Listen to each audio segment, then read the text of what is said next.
গুনাহের কাজ করব না ইনশাআল্লাহ। তাহাজ্জুদের সময় একটি ভুল করলে আপনার জীবন শেষ হয়ে যাবে, আপনার জীবনে কোনোদিন উন্নতি হবে না, আপনি আপনার লাইফে কখনো সাকসেসফুল ম্যান হতে পারবেন না। তাহাজ্জুদের সময় হচ্ছে খুবই গুরুত্বপূর্ণ সময়, রাতের শেষ অংশ, যে সময় সকল মানুষগুলো ঘুমিয়ে থাকে। এই সময়টা আল্লাহ পাক রব্বুল আলামিন প্রথম আসমানে আসেন। এই সময়টা হচ্ছে দোয়ার সময়। এই সময় আপনি আল্লাহর কাছে চাইবেন, আল্লাহর কাছে দোয়া করবেন। দুঃখজনক হলেও সত্য, আমরা অনেক যুবক ইয়াং পিপলরা আমরা আছি যারা এই সময় পর্যন্ত ফোন ব্যবহার করতে থাকি। তাহাজ্জুদের সময় মুয়াজ্জিন 5 বেলা ডাকে, হাইয়া আলাস সালাহ, হাইয়া আলাল ফালাহ, কাম টু দ্য সাকসেস, সফলতার দিকে আসো, কল্যাণের দিকে আসো।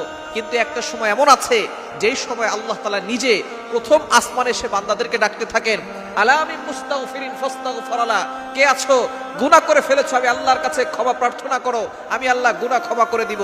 কে আছো অভাবে পড়ে গেছো, আমি আল্লাহকে বলো, আমি আল্লাহ অভাব দূর করে দিব। কে আছো বিপদে পড়ে গেছো, আমি আল্লাহর কাছে বলো, আমি আল্লাহ বিপদ দূর করে দিব। এই সময় আল্লাহ তাআলা নিজে প্রথম আসমানে এসে বান্দাদেরকে ডাকেন, বুখারী শরীফের সহিহ হাদিস।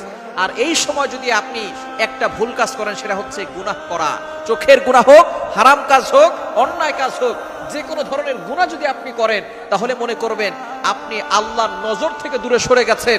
কারণ এই সময় আল্লাহ আসে বান্দাদেরকে ডাকার জন্য এবং সঠিক পথে নেওয়ার জন্য।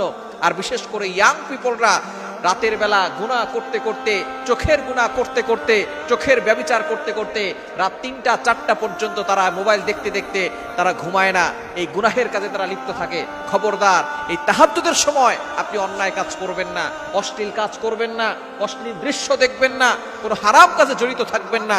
তাহলে কিন্তু আপনার জীবন শেষ হয়ে যাবে, দুনিয়াও শেষ হবে, আখিরাতও ধ্বংস হয়ে যাবে। সুতরাং বর্তমানে ঘরে ঘরে মোবাইল, প্রত্যেকের পকেটে পকেটে মোবাইল। এই মোবাইল এসে যুব সমাজকে ধ্বংস করে দিচ্ছে। ইয়াং পিপলরা কপালে চুমু দিয়ে বলি, খবরদার, এই গুনাহের কাজ তাহাজ্জুদের সময় কখনো করবেন না। মোবাইল, আপনি মোবাইলটাকে মুসলমান বানাবেন, মোবাইল চোখের গুনাহ থেকে আপনি বাঁচবেন। যারা চোখের গুনাহ থেকে বাঁচে না, তারা কিন্তু আস্তে আস্তে ঈমান থেকে দূরে সরে যায়, তারা নামাজ থেকে দূরে সরে যায়।